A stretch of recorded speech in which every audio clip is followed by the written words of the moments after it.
Hello, everyone, and welcome back to Dancing with Damage. I'm Ian, your resident philosopher. And I'm Abby, your resident author. And today, we talk about jobs that are currently in existence that we would argue to get rid of potentially in the future. Hey, Abby. Indeed. So it's important that people have meaningful work in society.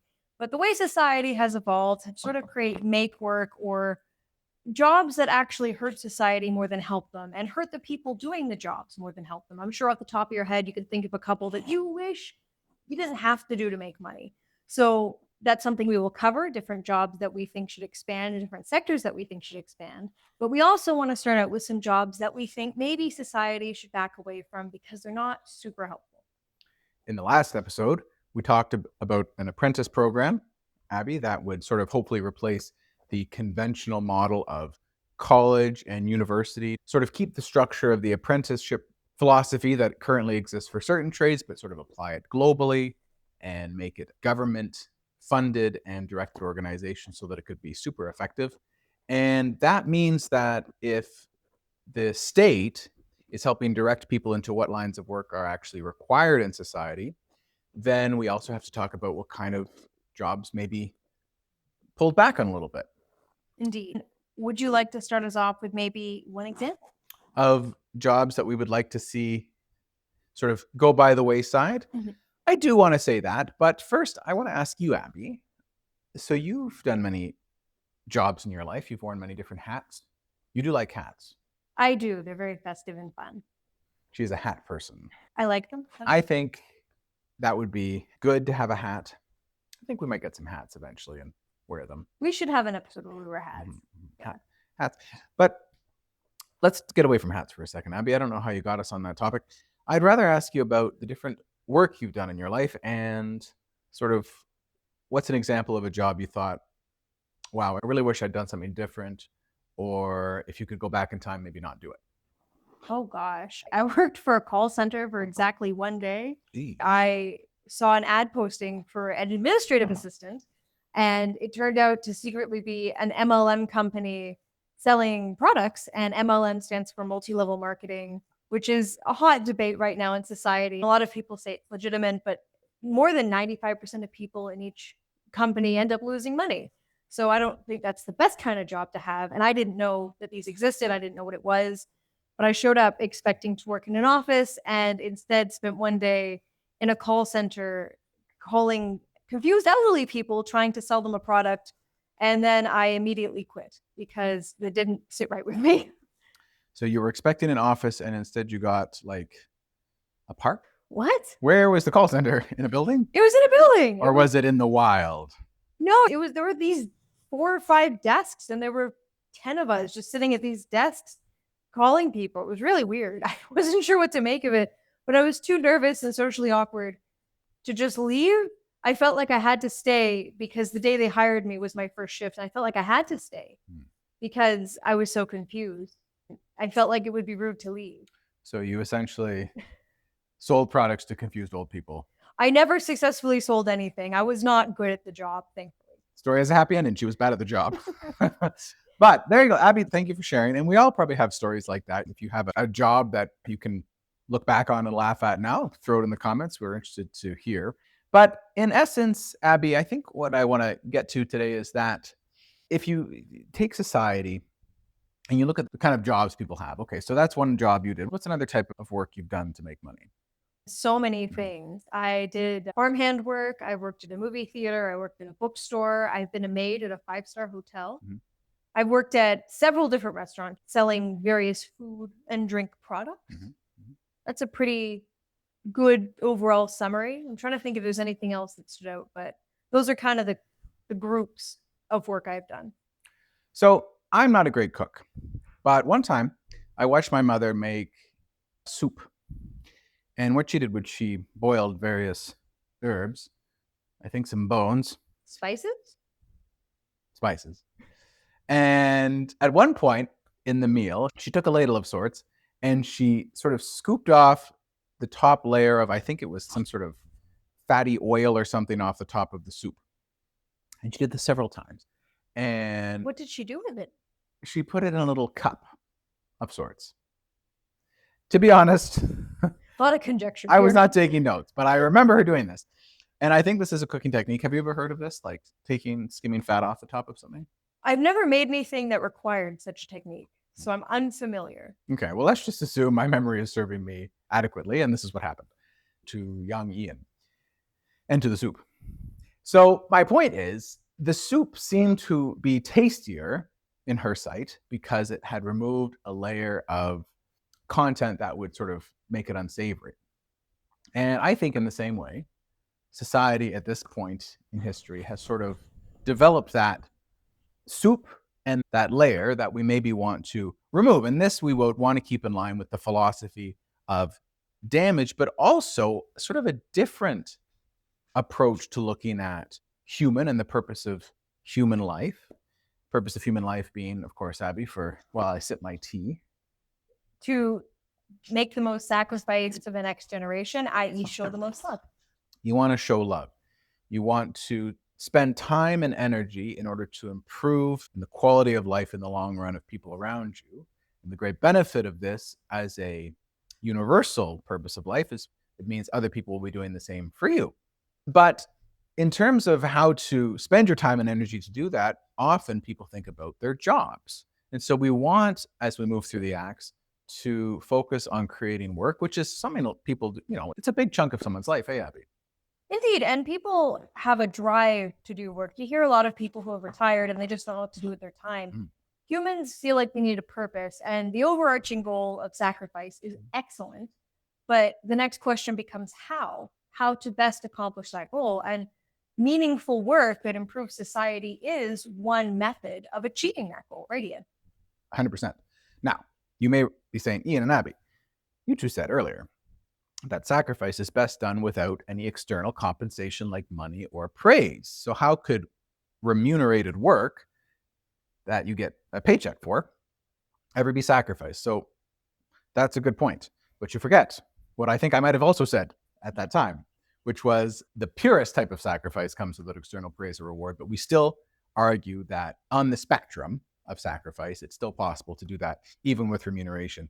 That's one factor of it. But the other factor that's very important is making the sacrifice of time and energy in the short term in order to benefit others. So if a type of job you do and go to every day doesn't actually cause a benefit, or even worse, causes a detriment to others in society, then you are not fulfilling the purpose of human life because you're missing one of the criteria for it. And Abby, do you blame people in roles who maybe find themselves in types of work that reduce quality of life of others instead of improving it? No, you can never blame someone who's doing a job and trying to work to better themselves and their loved ones. Even if you're just working for yourself, trying to make ends meet. Right now, the world is not as financially stable as it was 50 years ago. And it's important to have work. And I blame nobody who would take any job that was available to them, like I did for that one day.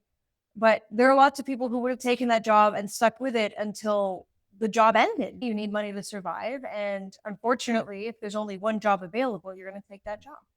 Okay, Abby. So I'm thinking of, for example, if someone is working in a mall and they work for a clothing company that maybe has the reputation of Fast fashion?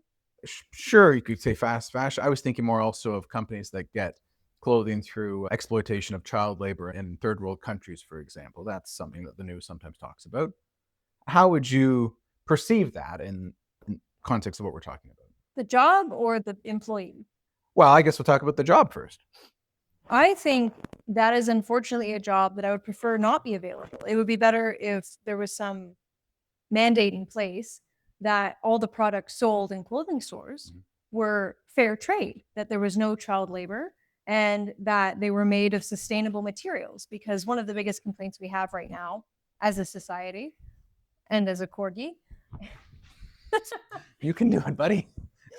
is wasting materials and harming the environment and also exploiting people. It's just on every step of the chain, it's fast fashion or cheaply made, poorly sourced, not ethically made clothing generally falls apart almost immediately and generally isn't a long-term item. So you don't even have a benefit of being able to use it for 20 years. You probably use it for 2 months and then it's useless. So it's just harmful. So that would be in the book, we argue that's an example of the type of work we would want society at this point to kind of put a stop to and say essentially, look, these types of jobs are not in the best interest of society. They're not in the best interest of people who are working in them. And there are some types of jobs that are already illegal. You can't drug traffic, for example. Not allowed. It's It super illegal. it is. It is a type of work. It is something that you can make good money for, sadly. But again, the government says, well, you can't do this. Now we want to see curtailing of some work, which already there is a precedent for, is what I'm getting at.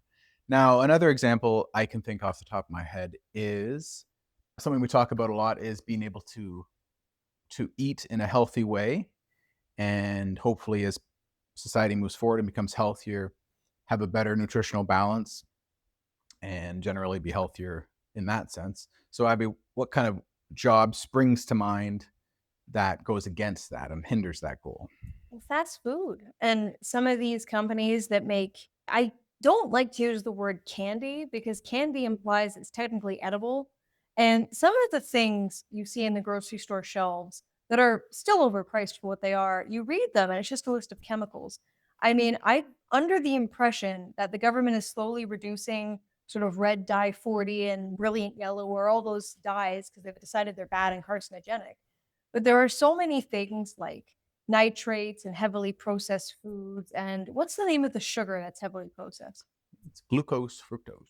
Glucose fructose. I mean, it would be easy to say, hey, everybody stop eating these foods, but that's not a realistic thing because they're in so many things. A better idea would be to have the government say, hey, if you want to sell your food product in our country, you can't use these essentially toxic things. It's sort of like cigarettes. There was a country that actually did ban cigarettes for people under a certain age, and they're going to be prohibited in the future. Wow. And I think that's fantastic because we've established with science Mhm. that there is no effective benefit to smoking, but there is only negative sides to smoking. Science. Science. So why is it that we allow people to continue to manufacture cigarettes and people to continue to be able to purchase cigarettes when they're only negative, Mhm. not only hurting that person's health, but also impacting the entire healthcare system? If you smoke cigarettes, inevitably you're going to have some kind of health concerns. That's not a maybe, it's a definite. Now, what level of health concern you'll deal with for the rest of your life, it's debatable, but there will be some. So Yes, and on that point, you may be saying, well, Ian and Abby, it's unrealistic to expect that grocery stores are not going to have soda pop on the shelves. It's unrealistic that cigarettes are going to be banned. It's unrealistic that fast fashion is going to be banned because, these things to some extent have been tried.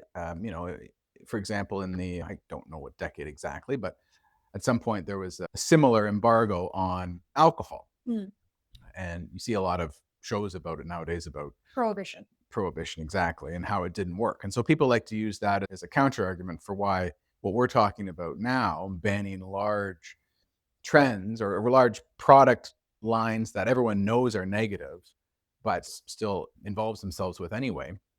And I'm going to talk about why that's not good logic.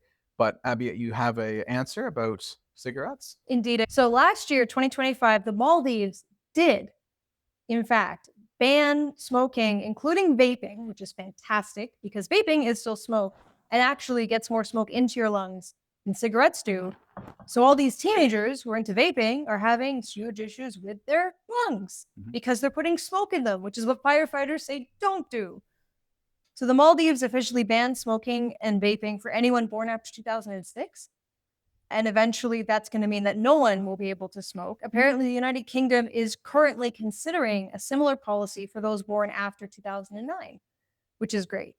So we can only hope we continue in this direction, but it just goes to show that there is an outcry for this kind of law because it wouldn't have passed if there wasn't public support. And really what we're getting at here with this concept is, for example, we live in Canada, and I'm sure this is true around the world. Say we left all the doors in our house open, Abby. What might scurry in and take up residence if we left them open all day? Well, I will tell you the creatures I saw just today on the deck. Very cute. There were two squirrels chittering away. there were 5 chickadees and 4 nuthatches. And And two turtle also doves and a partridge in a pear tree. No, there was actually a mole, a tiny mole. I've never seen one on the deck before. They're so cute. It was so little, and it was running around, and I thought my eyes doth deceive me.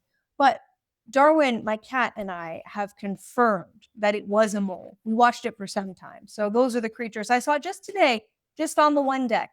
Imagine what else could scurry.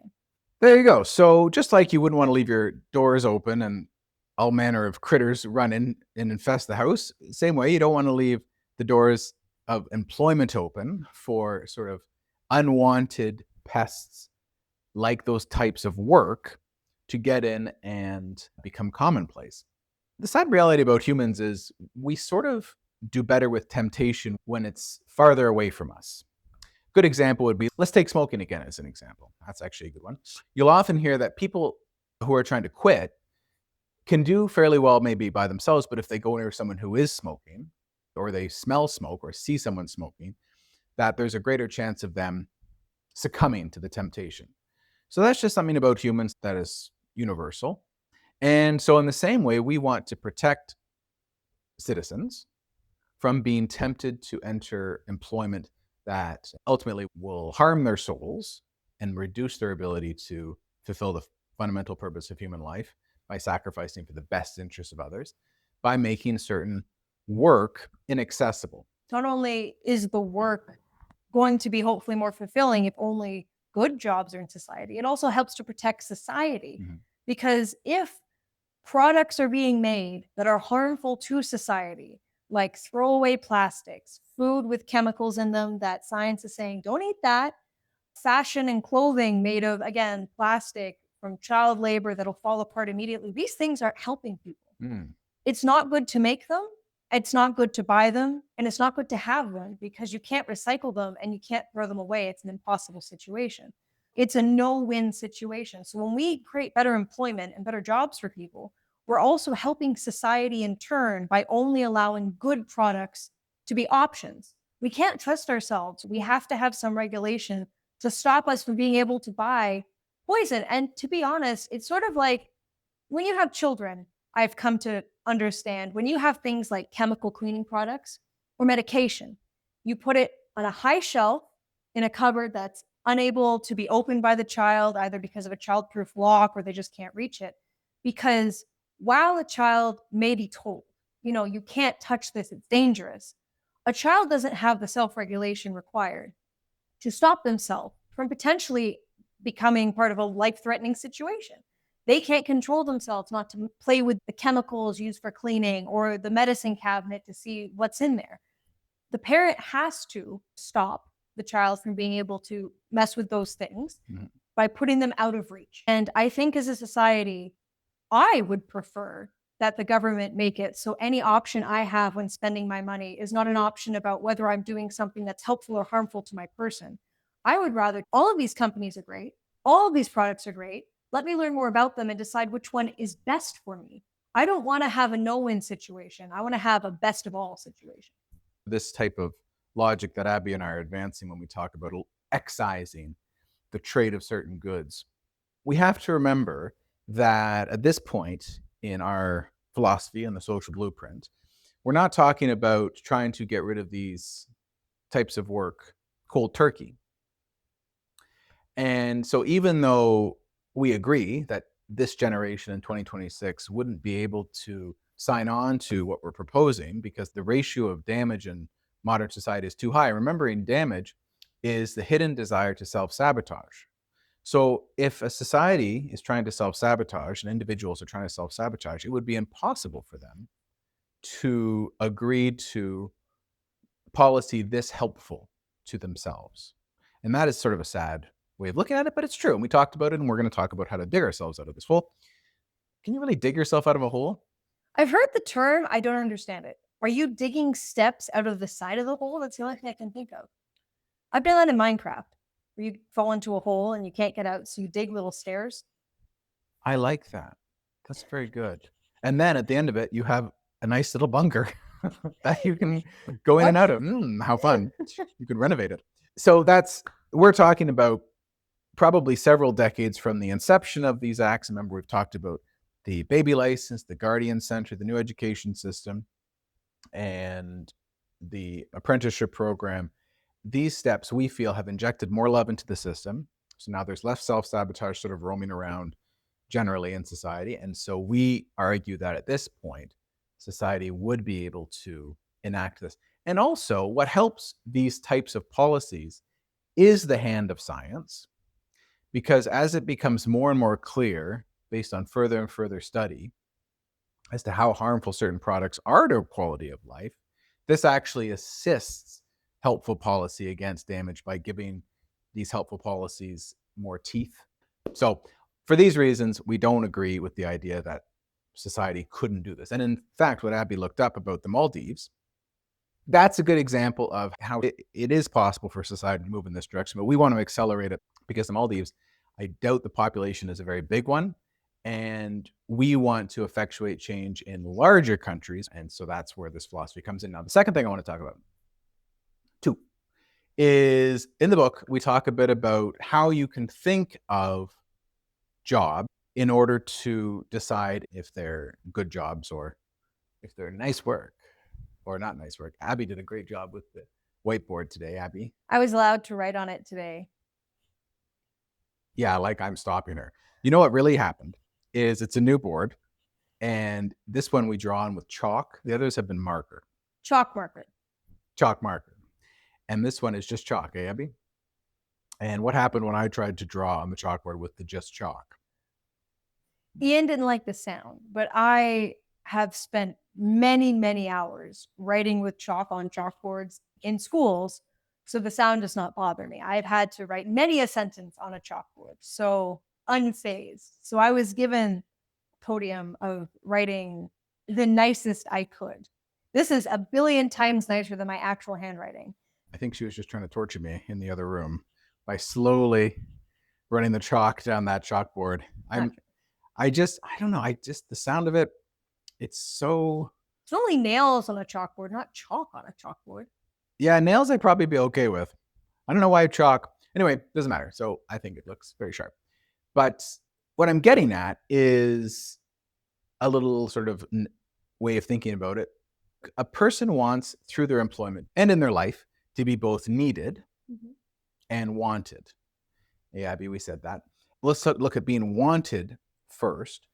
For a person to have positive relationships, because really when someone wants you around, it means they enjoy your company and you have a positive bond with them. And more specifically, each person wants to be wanted by a loving person and by a positive person, not someone who is selfish. Like the drug dealer we were talking about earlier. The drug dealer may want to associate with the drug addict, but not in a way that benefits the drug addict. So you want to be wanted by others in a positive way.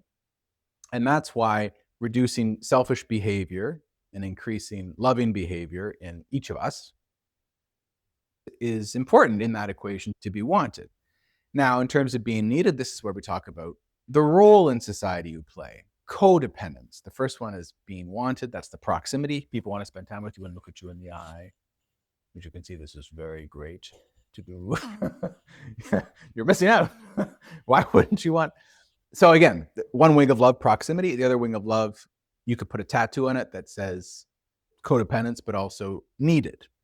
So the type of work we endorse as being expendable are jobs that don't need to be there for the society's good functioning. And to keep in mind, so we're saying this is many decades in the future from the start of our proposed shift in society. And the benefit of this is that if it seems like this is being taken up and people are sort of agreeing and they're saying, okay, we'll take the first step, we'll see how it goes. There's a lot of opportunity, and it's already happening in small microcosms across the world already for people to find better work and create new industry. People innovate. One article I read just yesterday was from National Geographic. Scientists are trying to create super silkworms because silkworms make silk, which is weird to think about. And I kind of want to watch a video about how that works. But they've changed their DNA so it's spider silk. So these silkworms, I think 10 or 20,000 of them they have in this facility are spinning silk. But that is, for example, one innovation that if this step is 50, 60, 100 years in the future, if we have ideas like that and we grow in these ideas, imagine how many incredible jobs and incredible products could be made from sustainable, innovative materials to replace fast fashion and create clothing that is environmentally friendly and is durable and will last and actually benefit the people who buy it. That's just one example of things that we have a lot of time now to find replacements. So it's not like people would be out of work. They just find better jobs because better jobs would be what we call for. Abby, thinking about your silkworms, I think I read about how the silkworms got the idea to use spider threads. Do you remember reading that part of the article? Yeah, they just checked out the web. So Abby's right. Abby, Abby is right. Because naturally, you might say, well, Ian and Abby, if you're proposing getting rid of certain lines of work and certain products, you're essentially cutting jobs. We don't want unemployment to go up. But nay. Remember, we've already talked a bit about how new, better jobs where people can feel needed and wanted would, at this point, even now in the acts, be rushing in to replace those less quality jobs.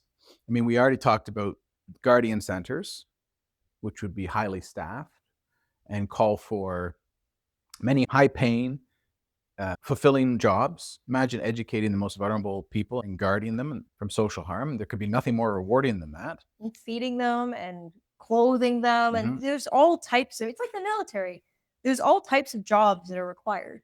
And there's a place for all of us.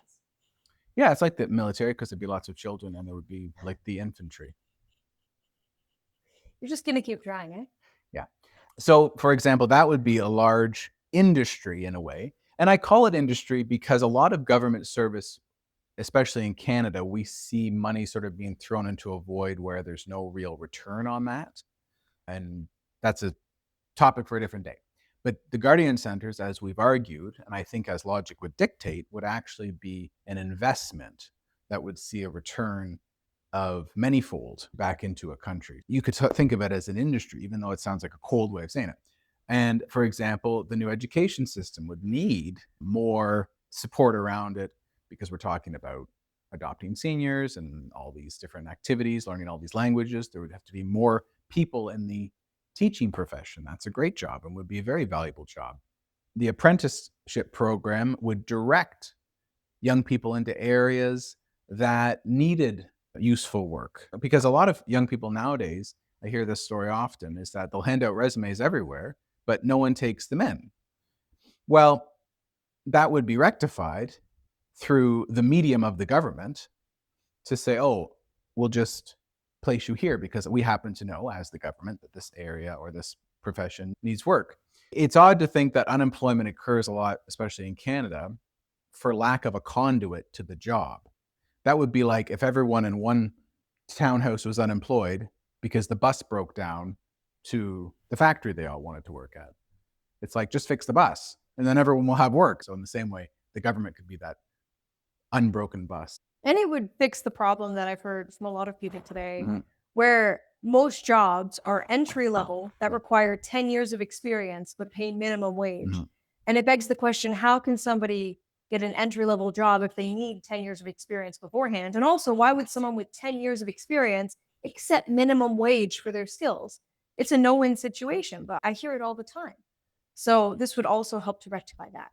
Through the pincers, little pincers of well remunerated, well paid jobs that have great value to society and actually give back more than their salaries would denote. And then the access to those types of work through the apprenticeship program. In fact, it will be very safe at this stage in the acts to cut away, as I say, skim this top of the soup so that things like retail and fast food industry, and we talk about other types of industries in the book, would be eliminated. And there was one other thing I was going to say, but I don't remember. The third thing, number 3. No, It's only 2. I had it. It was like that the silk of the silkworm, and now I can't see the strand. I've lost it. Can you imagine having a pair of pants made by a spider silkworm that are just so strong and durable? I would rather have one pair of spider silkworm pants than have 10 pairs of other pants, because I imagine they would be the comfiest, strongest, most durable pants that would last me the rest of my life. And I would like to support those little silkworms because they are just doing their best. I mean, having your DNA crossed with a spider must be terrifying. I feel for Peter Parker. That is the worst thing to have your DNA spliced with. I mean, of all the things you could be spliced with, an arachnid. I mean, how terrifying. But they're doing it for science. They're doing it for us. They're doing it for a better tomorrow. They're doing it for the pants. Oh, I know what I was going to say. And this, what we're talking about here, is actually quite topical. So this is number 3. It's number 3, probably. Don't quote me on my numbering. Sometimes I will just say things, as Abby will tell you. And that's why she kind of wrote the book with me, because she and I needed to organize our ideas. If you have a bunch of eggs in a basket, they're going to get cracked. You can't transport them. You can't really do anything with them. But if you organize them in a little carton. Was then, this point number 3? Nope. Nope, it wasn't. I tricked you. I wanted to talk about eggs. I wanted to make a point about the points I was making.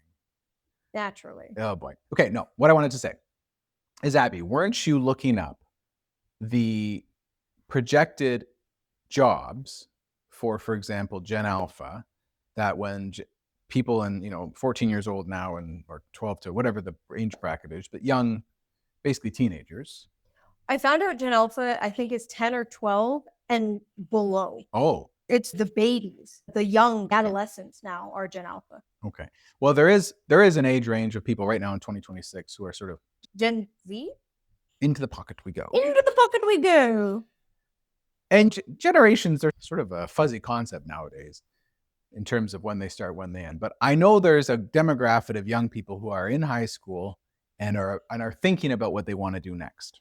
They can see that fork in the road ahead of 1997 to 2012 is Gen Z. So I think that's the age range you're talking about. Because it's 2012 and below is Gen Alpha. Gen Z, it's called? Gen Z. Gen Z in Canada. We are Canada. We just are. We are Canada. The whole time. We're pirates. We're Canadian. Canadian pirates. What a concept. We have a lot of waterways. Yeah. It could work. But you were going to say, I want your third point. We looked at the different types of jobs that when Gen Zers were surveyed that they were interested in going into. Mm-hmm. And there was sort of the very traditional and expected answers that are perceived as being very socially desirable.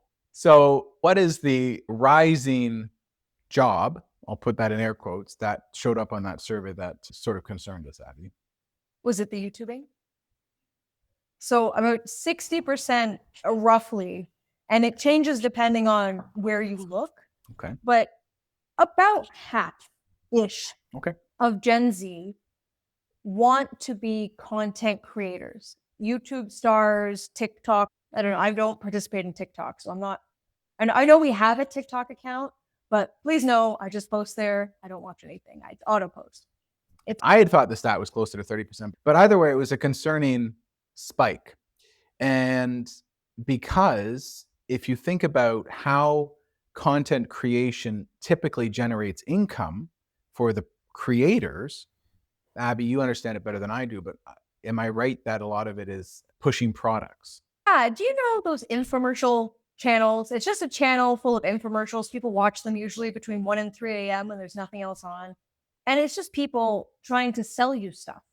And it's not particularly helpful. And usually if somebody has to work that hard to sell you something, the product itself might not have inherent value. I would argue for you to consider, if a product really is all that in a bag of chips, as my dad would say, wouldn't everybody want it for its merit? Wouldn't there be reviews and newspaper articles and crying in the streets about how effective and wonderful a product is? Because if it is truly that miraculous, why wouldn't everyone know about it? I feel like that would be breaking news. So unfortunately, a lot of the ways young people become influencers is not to have original ideas and share stories and make content that is unique and funny and charismatic, which is one way, and the original way that people make content on the internet.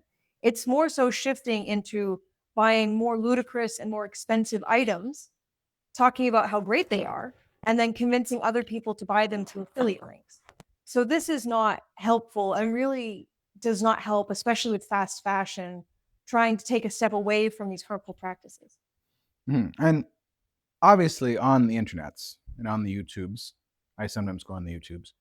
There's a lot of great content there and a lot of great people doing a lot of great work. And I'm not trying to say that that's not the case. What I'm saying is it occurs to me that Abby, and I think a lot of people argue that certain products that cause environmental damage, that are disposable plastics, that are imported from potentially sweatshop manufacturing, that are sort of a waste of money, which contributes to the mounting debt, these sort of impulse spending type products, it's discouraging to see that a lot of young people are doubling down rather than trying to get rid of the sale of those. Society is heading in the direction of maybe that's the best way to make a living, is to push these products even harder. And again, we don't blame young people for being interested, but when you look at how important it is to feel needed and wanted in order to have a strong soul, in order to fill the purpose of human life, in order to be fundamentally happy, we want to protect these young people from falling into that quicksand by making sure that their goal in life isn't to pursue sort of a hollow means of making money. Hey, Abby. Yeah, but to make a really niche reference, right now the job market is like trying to do the water tower in Legend of Zelda without the internet to help you. It's nearly impossible. I mean, if you look at the job market and how hard jobs are, how little people pay for the jobs, and you hear people who work, 50, 60 hours a week and they still barely make enough to pay for rent and food, let alone ever having fun money to do something to relax. So the idea of being able to just go shopping and have companies send you free products and then just telling people to buy them as a job, it's not as arduous. It's more fun. You have flexibility over your schedule. And there's always an impulse in humans to get stuff. We like that. It's a dopamine rush for people. That's why a lot of people nowadays have shopping addictions, because as humans, we like to have new things. We like to continue to accumulate. And I think the society was slowly stepping away from that. I want more tea. I want new tea. Oh, okay.